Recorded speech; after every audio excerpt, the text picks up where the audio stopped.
This is The Raid, exposing the dark world of America's deportation machine.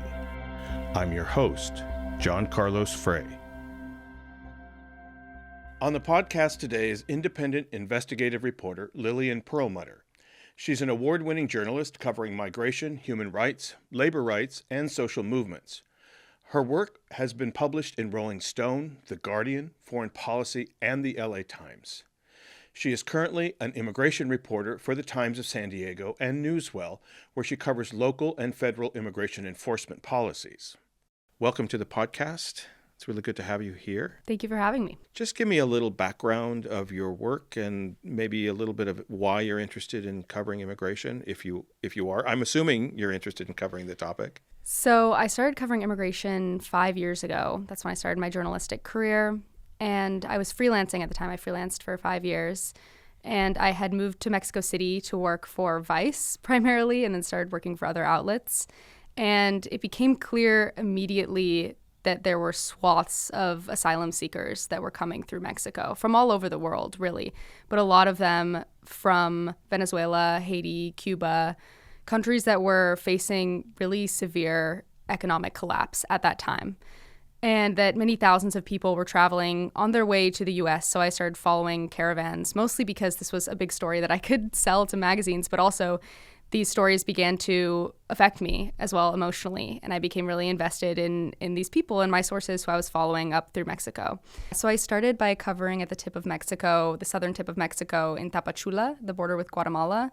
And for a couple of years, I was covering a lot down there for the LA Times, for The Guardian, about these migrant caravans that were coming through there, what had happened to people, the kidnappings, the robberies, the extortion, everything that had happened to people trying to make their way up through Mexico to Mexico City. To the migrants, you mean? Yeah, yes. And then I continued to follow the migrants up to the U.S. border. And for a couple of years between 2023 and this year, I was following migrants crossing at the Texas border. So El Paso, Juarez was most of my work, and I did a lot of work for Rolling Stone and for the New Republic about sort of how people were crossing the border up there and how both state and national governments were making it more difficult for them. And then now I've moved to the San Diego border, and I'm covering deportations in a much more local kind of focus. So the same groups of people who I was covering for 5 years, watching their process of migration, scrutinizing how they were going from place to place in a really detailed way, I'm now watching that happen in reverse. So I'm watching these same people be deported. So I got to cover their whole journey and follow them on their whole journey. And now I am seeing that sort of come to an end or be reversed all in one moment. It's quite dramatic. It's the real life cycle of what it is to be migrant. You're not welcome anywhere. You're not welcome in the country of origin because of economic reasons or violence, whatever it may be. You're forced to leave. You're forced to vacate your home country. And then the journey that you're describing, and then you get to a country that doesn't want you. So you're on the run all the time. Yeah, I think one thing that is so clear to me after years of following people up through Mexico is that no one would just choose to do this. No one wants to migrate. No one wants to go through this journey. They know it will be difficult.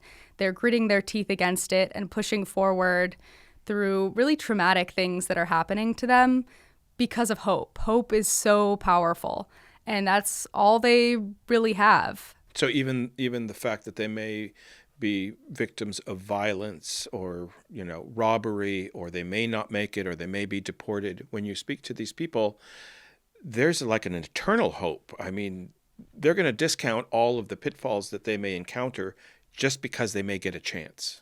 Yes, I think that was really clear to me when I was covering the end of asylum, which is what happened during the last 6 months of the Biden administration. And on the first day of the Trump administration, Trump canceled the CBP One program, which was a phone app that asylum seekers were using to make an appointment with Border Patrol and then be able to come into the U.S. maybe if they passed their credible fear interview. So that was the only way, during the last 6 months of the Biden administration, that was the only way that migrants seeking asylum could come into the U.S. and be released into the United States. And Trump, on his first day in office, completely canceled the program, and thousands of people had their appointments canceled, and that last shred of hope was extinguished. And it was really dramatic. It was a huge tragedy.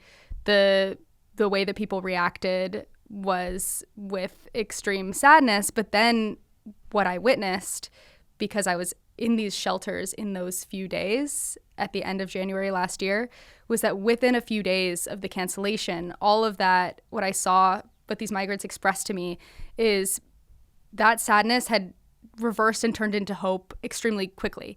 And these rumors were spreading around the shelters in Juarez that there was going to be a new program, that Trump was going to institute some new program and there would be a way for them to get in. And that rumor has obviously turned out to be false, but the hope led that to be the case. And I think that that's something that I've seen also in my reporting in California over the past few months, is that people are very easily led to believe that there is going to be a way and that it's all going to work out. And so scams have become rampant. And this is one thing. I talked to a migrant who was a victim of a scam last week.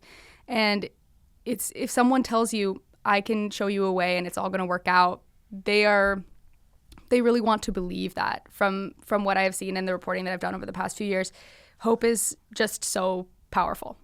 It's the only thing they have. It's their only currency. If you can't stay home and you have to get on the road, you can't fail. You have mouths to feed. You have yourself to feed. You can't fail. So whatever glimmer, even if it is a scam, you're going to go in that direction. That's certainly their sort of their whole currency. If I don't have money, if I don't have a job and I don't have a home, what am I going to rely on? From the reporting that I've done, definitely seems to be that sort of bedrock that people are kind of relying upon, whether that be through religious belief that God will lead them to the border and lead them to a better life, or whether it be a kind of a more secular type of hope that everything must always work out in the end. But also I think that many of the migrants who I've spoken to over the past few years have obligations to other people as well. And that's something that very much drives this continued hope. So either obligations to send money back home. So one of the migrants in the story that you read, she was sending money back home for years to her 12-year-old son. So that's an obligation that she needed to push forward to be able to provide for him, or he would starve back in Venezuela. Or obligation to pay back a debt is another one that I've seen over conversations with migrants over the past few years. So a family member in the United States may say, okay, we'll pay the 10 to 20 grand for you to make it from Venezuela or from wherever to the US, but then you need to pay us back. And the migrant, who may not really know what life is like in the US or how difficult it is to save up that quantity of money, especially working a low-wage job without maybe work authorization for a time, they think, okay, I'll get back to the US, I'm going to push hard, I'm going to work as hard as I can, I'm going to work all hours, and I'm going to pay back that debt. Because that's an obligation that to family. And if they don't pay it back, then the family relationships could fall apart. So that's also, and some of those family relationships do fall apart because the debt is impossible to pay back. So you wrote an article for the Times of San Diego called, the title is Migrants Face a Choice. Wait for years for a hearing or agree to be deported now. I don't even think the title does it justice, because it's really about the people who go through this crazy process of detention and how am I going to get out? How am I going to plead my case? Am I going to get out? What is the process? Do I need an attorney? Will I see a judge? How long will I be in here? I mean, those are just a small list of questions that people have. And when we call it a detention center, it's a prison, right? I mean, you're not allowed to leave. You're not really allowed to make a phone call. You're not free to go anywhere. So you're told what to wear, what to eat, when to sleep, where to, so for me, that's some form of incarceration. It's not detention. So anyway, that's just my 2 cents. I want to start, if you don't mind, I'm just going to read a little bit, and I just want to hear what you have to say about what I'm about to read. So these are your words. When ICE agents pulled her over in Phoenix in August, how do you pronounce her name? Dujays. Dujays? Dujez Perez was on her way to deliver a McDonald's order for Uber Eats. She had lived in the United States for a year and a half with a temporary protected status. Temporary protected status is the status that the federal government grants to migrants that may be fleeing a country where the United States recognizes that there is turmoil or hardship. So the government says, you're allowed to come. We're going to give you a type of legal status for a period of time. Haitians are a typical type. They were, in this case, Venezuelans. But in March, Trump canceled that. Correct. So she's delivering food for Uber Eats for McDonald's. She's in the country legally. She's been in the country for a year and a half under temporary protected status. Instead, she had lived in the U.S. for a year and a half, and she was hoping that the courts would eventually grant her asylum. Those are your words. Instead, that day, agents handcuffed her and drove her away, leaving her car on the side of the highway with a McDonald's order still inside the car. She went first to a detention center in Eloy, Arizona, and then 2 weeks later was transferred to the Imperial Regional Detention Facility in Calexico, 2 hours east of San Diego. ICE agents explained to Perez that there was no hope for her release. She would need to fight her asylum case from prison, and she would not be able to continue to work and send money home. Her next court date was slated for 2028. So she gets detained. She thinks she's here legally. She has a son back home that she's sending money to. She's not making a lot of money as an Uber Eats driver, probably has another job or two. And now she's in a detention facility or imprisoned. And in order for her to plead her case, she's going to have to wait for 3 more years. Certain groups of people, like Venezuelans, for example, could apply for this temporary protected status, which I think there were 500,000 Venezuelans at the time when the program was canceled in March who were benefiting from this. It gives them work authorization, and at the same time, they are applying for asylum. And the asylum cases, the backlog, it stretches out a decade. And what we've also seen under the Trump administration is that acceptance or approval of asylum has dropped by half. And whether your asylum case is approved very much also depends on whether you have legal representation. Only 25% of immigrants have legal representation. They're not required to have a lawyer. And most of them can't afford a lawyer. It's extremely expensive. And so that, but also what judge you get. So when this temporary protected status was taken away from Venezuelans, but also some people are being arrested who didn't have that status. It's essentially the government saying that they can detain asylum seekers anytime they want. But one of the other reasons why these people are being detained, it seems through talking to them and witnessing this happening, is possibly because of the new quota. So the quota that was put on ICE to detain 3,000 people. So it's the quota that was put in place, the 3,000 detention quota, makes it so that they need to detain as many people as possible, right? So essentially what is happening because of that, it's extremely difficult if you're looking into investigative cases to detain 3,000 people a day. Like, that is extremely difficult. But if you're going to the courthouse and arresting every single person who comes out of their immigration court hearing, then one activist described it to me as fish in a barrel.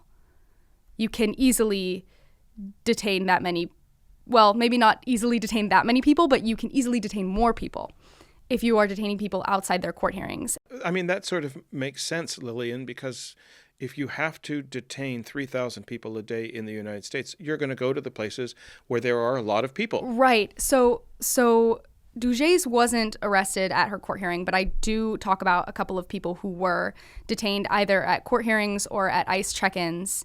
And then they're making this argument that they're actually still at the border, even though they've been fighting their immigration cases for years. So the point of why I wanted to read that very opening paragraph that you wrote is that this person thought that they were in the country legally. She had a kid that she was supporting. She had a job. She had a car. She had a life. And then from one second to the next, she's in a detention facility without really any legal recourse. And her next opportunity is going to be 3 years from now. Yes. So she's essentially forced to stay in detention, especially because she has no legal representation to make any kind of argument that she should be released. So, and she has no money to hire a lawyer that could give her any sort of guidance on that. The only people she can talk to about her case are the ICE officers, and they are not, obviously, their attitude is that she should self-deport or she should be deported. So they're not going to help her in fighting her case. The only legal advice that ICE is going to give her is you need to leave. So it's less you need to leave in the way that they say it, as I've been told by my sources.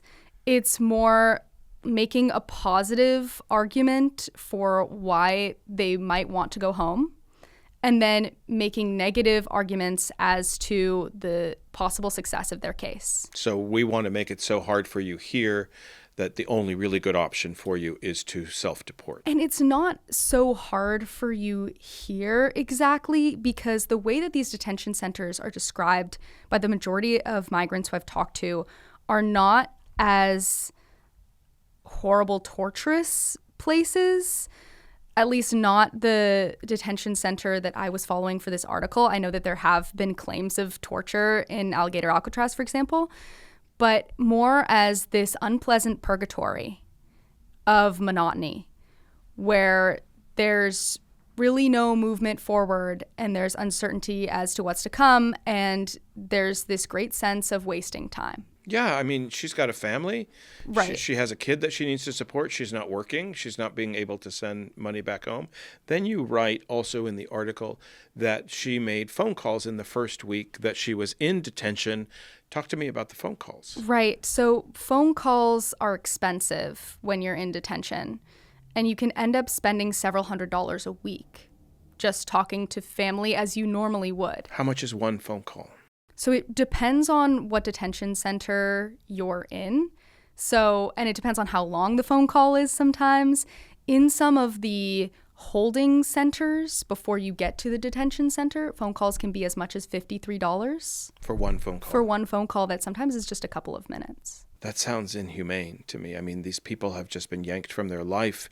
They're in a holding facility. They can't call an attorney. They can't call home to let them know where they are unless they spend $53. So the $53 phone calls were specifically at this basement holding facility that's under the San Diego Federal Building in downtown San Diego.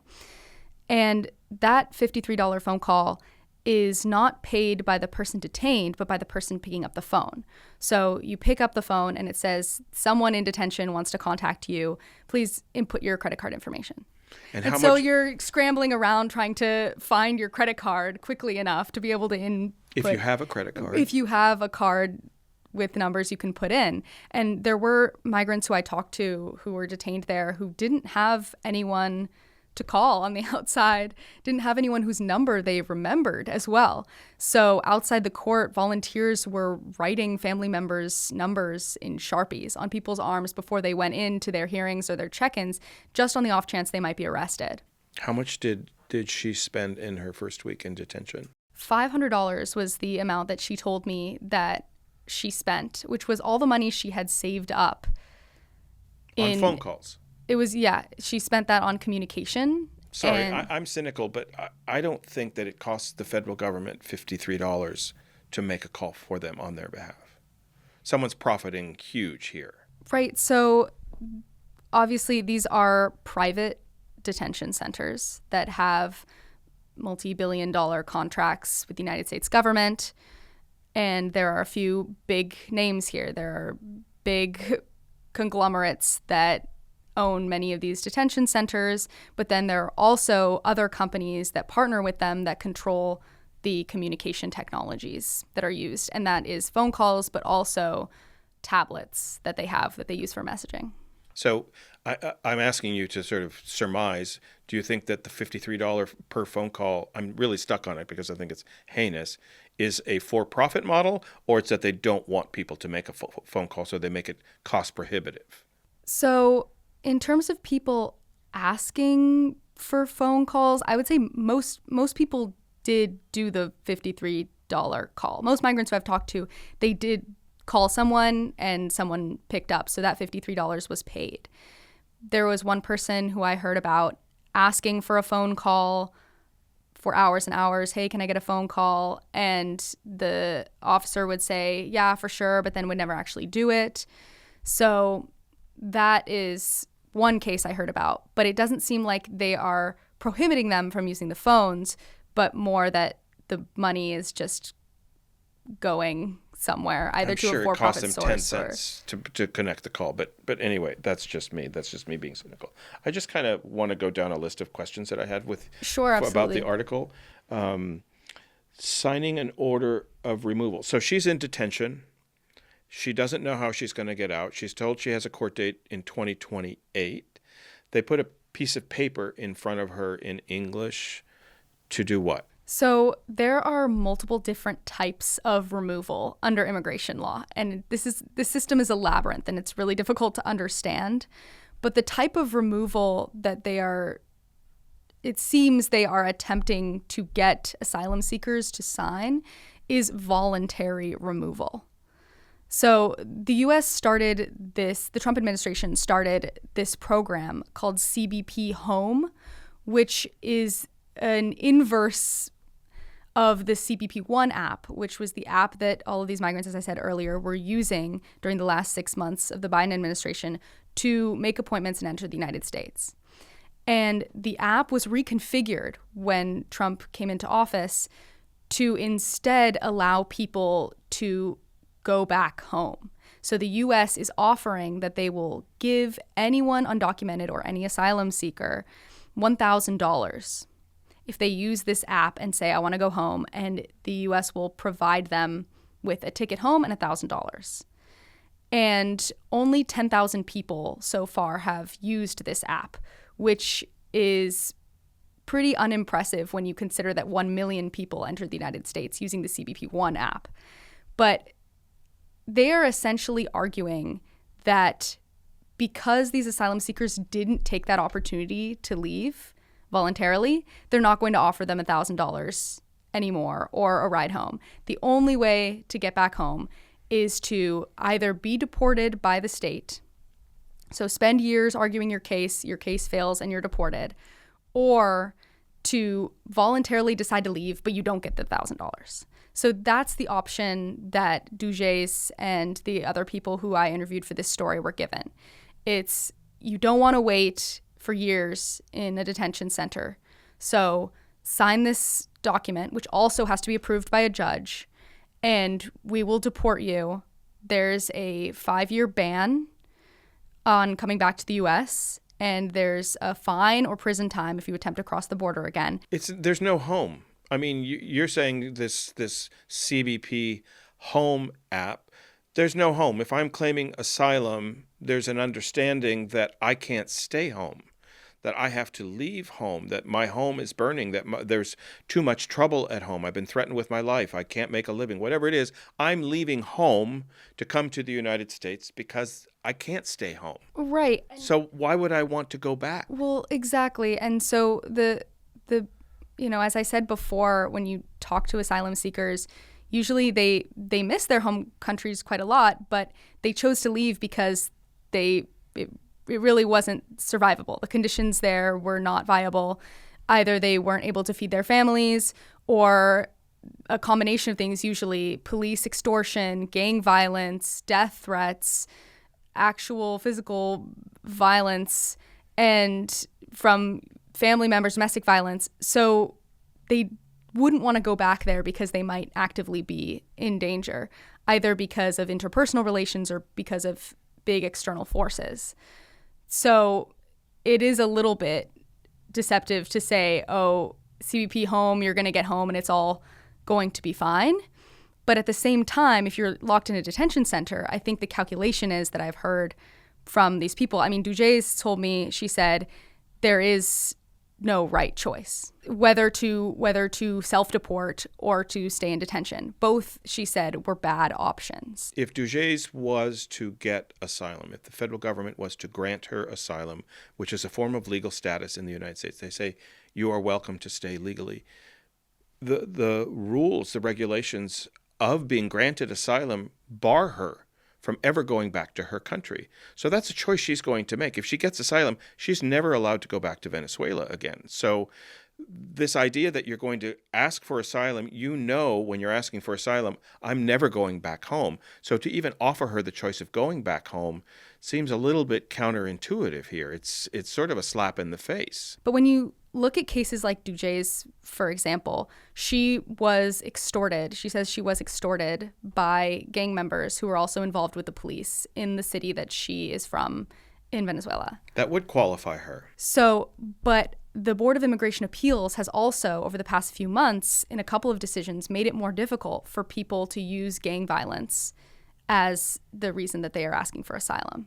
Gang violence and domestic violence. They're changing immigration criteria? So it seems as if the criteria may be getting stricter as well. Since 2023, the people who were crossing the border and doing credible fear interviews, which is the first step in the asylum process, the credible fear interview, they were forced since 2023 to say that they had a fear not only of being in their home country, but of living in every country they passed through along the way, including Mexico. So, and still under that criteria, over 50% of people were passing those interviews. So saying that something had happened to them in Mexico or in any other country along the way that would qualify them as having fear of returning. And when I was interviewing people in migrant shelters in Mexico City, there was a lawyer who works for one of the biggest migrant shelters there who said that he believed 85% of the migrants who were passing through the shelter had by that point been kidnapped for ransom. So now the policy, I explained this in the article, but Dujay's agreed to sign her own deportation order, but it was a deportation order to Mexico, not to Venezuela. This idea that they'd put a piece of paper in front of her to sign for her deportation, it's a kind of coercion. They want her to deport. They don't want her to plead her case. Even though there's a legal means in the United States for her to come and ask for asylum, they don't want her to do that. They want her to go back, right? So she had already submitted her asylum application. Her next court date was in 2028. She was sitting there. And she could continue to fight her case, although it would be difficult because she didn't have legal representation. But she would essentially be sitting there for 3 years. And the detention center that she was in only allows you to stay up to a year. So then she would inevitably be transferred elsewhere. And it wasn't a difficult argument for ICE officers to make to her. Okay, do you want to sit here for 3 years, unable to work and send money back to your son? Or do you want to go to Mexico, where you might be able to get a job, make some money, send it back, or go back to Venezuela where you can be with your son? They didn't even, in her case, she said that she was not verbally coerced at all. And they just asked her, okay, do you want to sign the papers? And she said no a couple of times. And then they came back a few months later and she said yes, because she realized she didn't want to sit there in the detention center for 3 years. Well, where I sit, asking someone to sit in a detention center for 3 years or self-deport is a form of coercion. It's an unfair choice. So there are a lot of forms of potential coercion in this process. One of them just being time, the lost time of sitting there in prison for years, but then also financial coercion. You're unable to work there, and it's extremely expensive to be in detention and be communicating with your family and be buying things from commissary. So the time and money are definitely seem to be the biggest factors here when talking to these asylum seekers. But then also we get to other types of coercion being verbal or physical, which I also documented in the article. Right. And so if I'm in detention, just because you mentioned it, I have to pay for phone calls. So the communication part of it, we've already talked about that. It's expensive. But also if I want anything extra to eat, if I'm just going to eat whatever they're giving me, it's usually subpar. It's usually pretty bad food and a low amount of it. If I want to supplement, I have to pay for that as well. So I have heard from some migrants I've talked to, I've heard mixed things about the conditions in these detention centers, right? And they vary from people saying, it's not that bad, no one has mistreated me, the food is okay most of the time. And there are people with small gripes, like someone's always using the microwave and there's never enough microwave space for everyone. But then then it really gets to, okay, I've lost 40 pounds in the time I've been here. The food is inedible. The guards mistreat you. It kind of, there are definitely varying experiences. Let me continue. When you reached out to immigration officials, to ICE, to comment on Duje's story, they asked you for names, right? Yes. So I wrote to them saying that I had been hearing reports from migrants of verbal and physical coercion, which wasn't Duje's experience, but some of the other migrants I talked to had experienced verbal or physical coercion. And ICE has started responding to me. They've done this a few times, saying, give us the names and the A numbers of the people that you've talked to. Why would you do that? Which I'm obviously not going to do because journalistically that wouldn't be ethical. She is your source, right? Yes. So you're not at liberty. I'm not going to give my sources full name and A number to the very people who she says may seek to harm her. I mean, they want to know who's narking on them. They want to know who's spreading bad information about them. That's my thought. Well, I don't know if it's that exactly, or if that's perhaps just the easiest response that they could give me. Sometimes they give me other short responses that don't answer any of my questions. Like I'll send many detailed questions and they will say back something like, okay, well, we'll have someone look at this and come back to you. I wrote to the Department of Homeland Security media person and said, I would really like you to answer this question. And it was about the assaults against ICE officers and the specific data that public officials were citing. And I said, can you please send me this data? Can you clarify some of this data? What are the numbers? Where are they coming from? And they sent me a link to a Breitbart article. And Breitbart being about as non-credible as you can get. Well, I obviously looked at the article because I thought, well, maybe the data is in the article, but there was no data in the article and it didn't say anything new. And just so people know, it is part of the government's responsibility to be open, to give you the information. They are basically working off of taxpayer dollars. It's their job to be transparent. They are hired by you, the taxpayer. So for them to give you the runaround or to not give you information or to say, give me the name of your source before I give you the information or whatever it is not their job.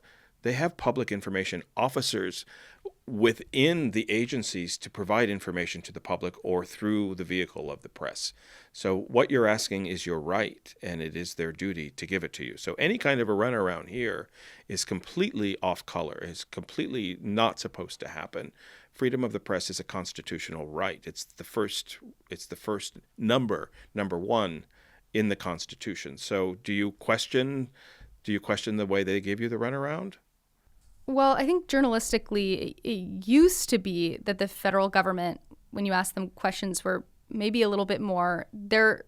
You could expect what their response might be, and they would maybe give you more information than they do now. So now it's a little bit more going to more local sources sometimes it's easier to get that information. But when there's this lack of transparency, it obviously makes the job of a journalist more difficult. And you're saying it used to be before Trump? Prior to Trump, and especially prior to Trump 1, from what I've heard from my colleagues, it was potentially easier to get good information, useful information out of government sources. There's a whole movement now of filing court cases with the federal government, basically saying that the arresting of asylum seekers is illegal. Habeas corpus. So you touch on that a little bit. So the fact that Duje is in a detention facility to begin with is a violation of her rights as an asylum seeker. So they're going after people who have the legal right to claim asylum, and the government is arresting them. That itself is criminal. Well, so the habeas cases are based on this legal argument that I explained earlier that the government is using, claiming that these asylum seekers and other undocumented people as well who they're arresting are arriving aliens, what they call arriving aliens. So people who have just arrived at the border, and not people who have lived in the country for years, because those are two different legal pathways and sets of criteria and procedures that they are following.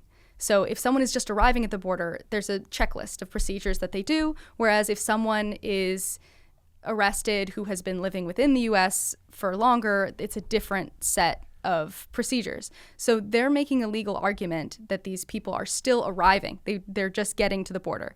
And the habeas corpus cases have their legal grounding in the fact that these people have actually been living in the United States for years and were ordered to be released. Judges across the board have been having sweeping regulations. Essentially, they've been ruling that these habeas corpus cases that the people should be released in all of these cases. Correct. Just because it's so obvious to them from these legal rulings that I've been reading that these people are not arriving, that they've been in the U.S. for years. That's clear. And that they therefore should follow this other procedure. There was one judge who described it in a ruling that she wrote as like a movie theater.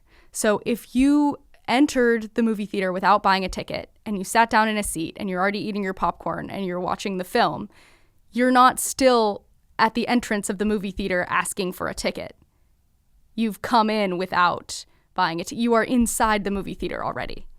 That was the way that was the analogy that she used to describe sort of, I guess in her words, how bogus it was that to be arguing that these people were still at the border. There's hundreds and hundreds of cases of asylum seekers being arrested that have been thrown out by the courts. I mean, the judges are asking for these people to be released. But the government keeps arresting people who have every legal right to be in the United States, is my point.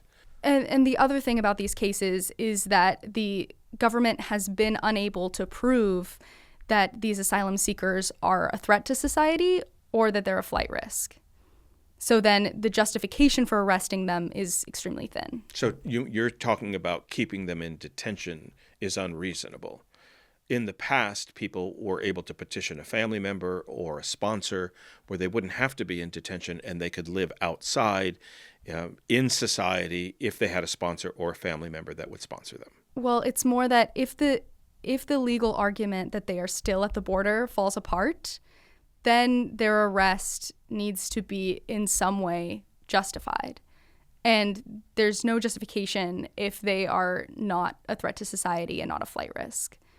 The Trump administration has taken away this concept of allowing people to be outside of detention. Everybody gets detained.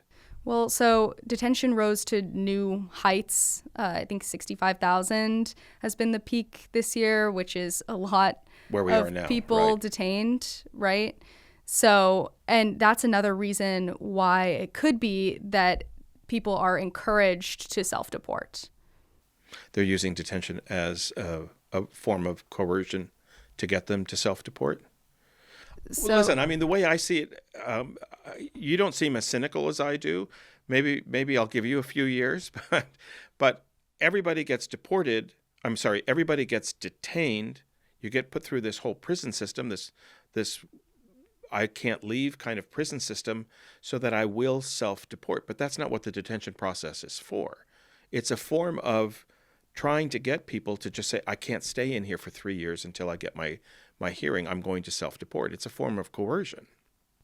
Well, it could definitely be seen that way, and that's the way that some of these migrants have explained it to me, is like, oh, I've been detained.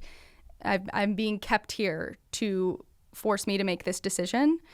But then comes the decision of whether they want to go to Mexico, which is a country where all of these people who passed their credible fear interviews after May 2023 had to prove that they had fear of residing in Mexico. So they're perhaps returning to places where they were kidnapped for ransom or had some other horrible thing befall them. Mexico has an agreement or a policy by where they will accept people who are claiming asylum in the United States. They will receive people who are trying to claim asylum in the United States and basically say that their asylum claims for the United States are valid here in Mexico. So Mexico their new data is that they have accepted 12,000 so-called third country deported migrants under the Trump administration. Venezuelans qualify to, instead of being deported back to the country that they've left, they can be deported back to Mexico.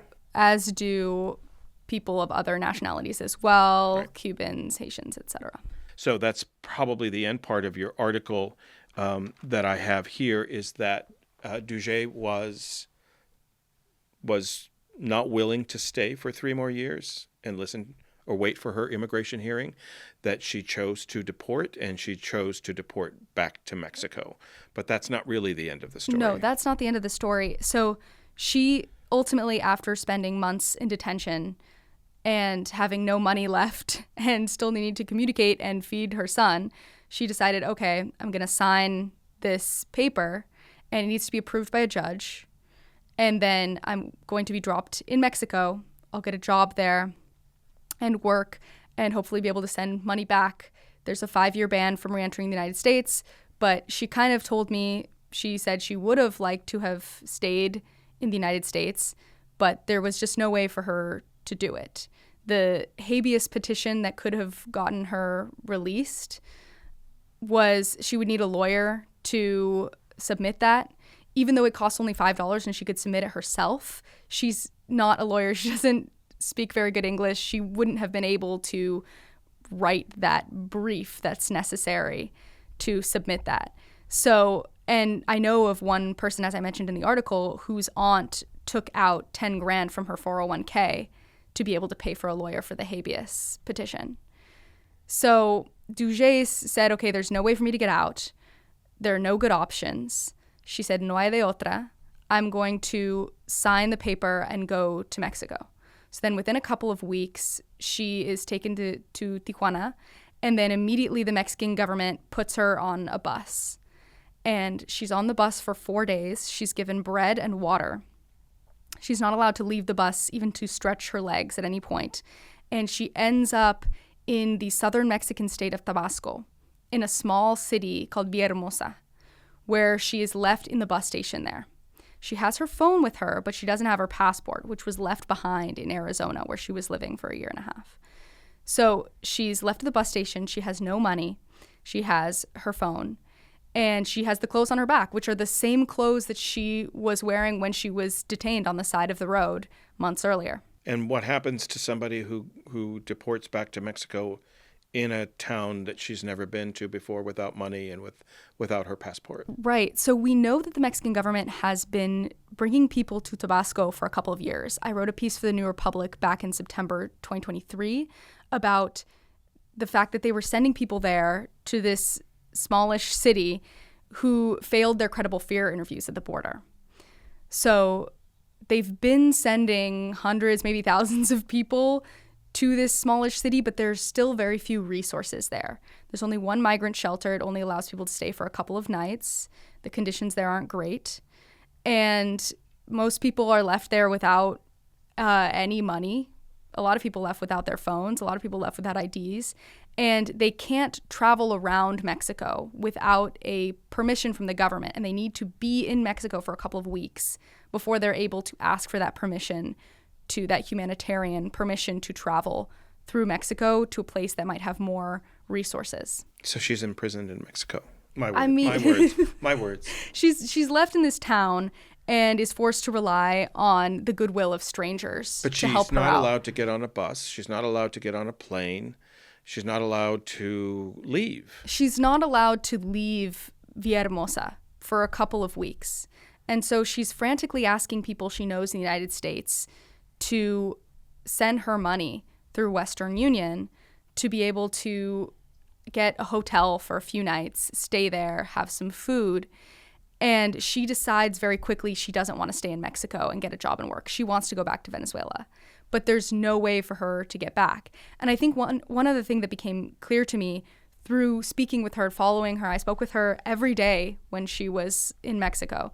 And one thing that became clear to me was that the connections that she had made in the United States weren't very strong.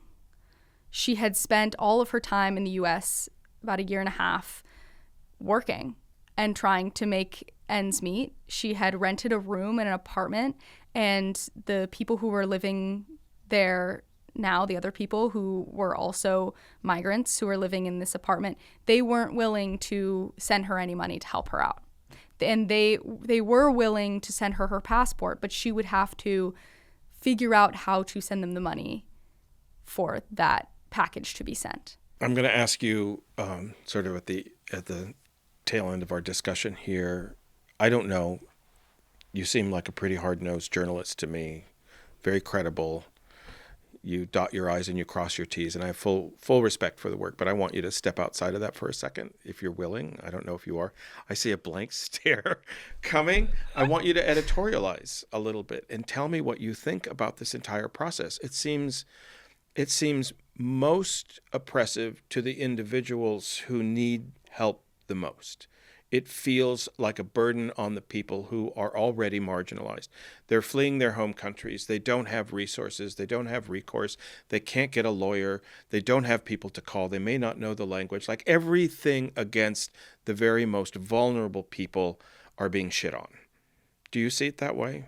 Well, one thing about not knowing the language that you just mentioned, another form of potential coercion that I have documented, in this article, and I heard from migrants, is that sometimes documents are put in front of them and the ICE agents will say, sign this, and it's in English, and they don't read English very well, and so they say, can I have this in Spanish?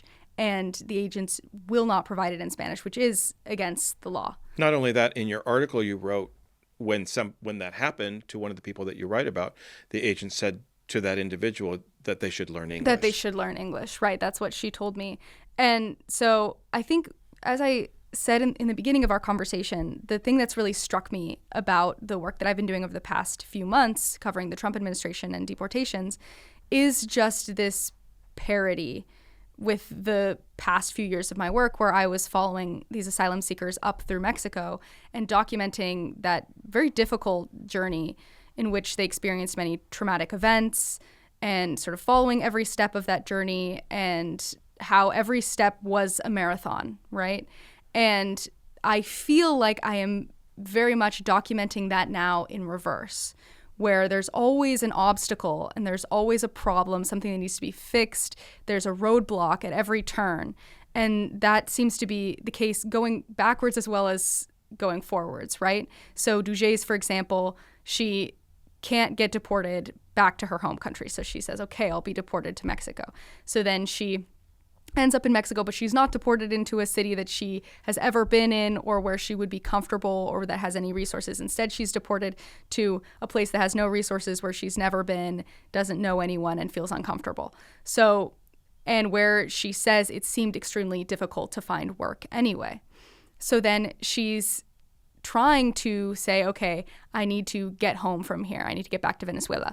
Okay, so how am I going to get a flight? How am I going to get on the bus if I don't have the permission to go through Mexico? How am I going to get enough money to be able to buy that flight, pay for that bus? So it just seems like I'm kind of witnessing the same thing that I was, but in reverse, which is really interesting for a process where the public officials are claiming that what they want is for people to go home. It seems like if that is the desire, then it would be a simpler and more streamlined process. And the way that I would say it, and I'm not putting words in your mouth, this is my take, is that we don't care. We just don't care about people in hardship. We're not providing safety. I have an activist friend who doesn't call them migrants anymore, calls them safety seekers.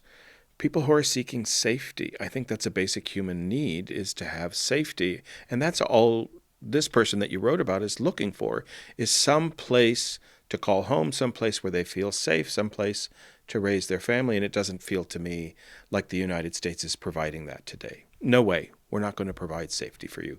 Go back. Well, that's one thing that I talked about in terms of Duja's and the connections that she had made in the United States. She told me that being in the U.S., she felt like every time she breathed, she was charged a fine. So it definitely wasn't exactly, and that building personal relationships had been more difficult for her than she had imagined. So it does seem like there is kind of perhaps an aspect of coldness that maybe they weren't expecting, where the U.S. made it more difficult for them to survive and thrive than maybe they thought. And maybe their other family members who had come to the U.S. previously in years past were telling them, it's so great, you should come, you'll be able to make money, you'll be able to be safe. And maybe they weren't experiencing exactly the same conditions that those people had been in another time. Well, I appreciate the article. It was eye-opening for me, for somebody who consumes all of this information all the time. So I appreciate that. Can you give me a little sneak preview into something that you might be working on now? Right. So I am continuing to cover deportations, not just of asylum seekers, but also undocumented people who didn't come to the U.S. in the past few years, but maybe many years before, many decades before. I'm covering the conditions within these detention centers, especially related to people with chronic illnesses and the healthcare available to people or not available to people who are in these detention centers who, as I mentioned, some people who are there say that they have experienced abuse and medical neglect. Last question, and I hope it's not unfair, but I know that a lot of us, myself included, sometimes wants to check out. This is a lot of information. It's happening at a rapid pace. It's way too much for so many people to consume. The press does a very poor job of covering the details that you just delivered today. That's what the podcast is for, is to do a deep dive into this issue. How are you affected? Are you okay? Is it hard to see this? I mean, you're really looking at people suffering here. So how do you deal with it? I think it is hard for me, especially witnessing arrests with my own eyes. Sometimes people have really big emotional reactions, and it's hard to watch that without being emotionally affected yourself. But I definitely try to put the work first and get to the bottom of what the facts are in the situation and how people are being affected on a large scale. And yeah, I believe in journalism, so I try to just kind of stick to that. But it definitely does really affect me. Going to the detention centers has affected me as well, because it's, it does look and feel like a prison. They're wearing prison garb. I visited someone in a detention center a couple weeks ago, and he's wearing the neon orange prison color, and it's jarring because you know that this person did not commit any crime other than crossing an arbitrary line in the desert. So that is a little bit jarring. And Tom Homan in the press conference said, well, all these people are criminals because crossing the border is a crime. But I think that definitely not everyone sees it that way and sees that crime as a big deal necessarily. So I think for me, it's like, oh, wow, these people are locked up because they walked across this line. And Tom Homan is wrong. That's pretty shocking, I think, to witness sometimes. Right. If you cross the border for the first time and you don't have a criminal record, it's an administrative offense. It's not a crime. So I really appreciate it. Are you okay? Yeah. I just want to make sure you're okay. It wears on you. It definitely does, especially after, years of this. But I will say the migrants who I've spoken to over the past 5 years, so many of them have experienced horrors that I can't even imagine. The people who I've talked to who have been kidnapped for ransom. There was a man who I interviewed for a story who was held in a shack for days, his arms zip tied. He managed to escape. I've interviewed people who have been victims of horrific sexual assault and other things along the migrant trail.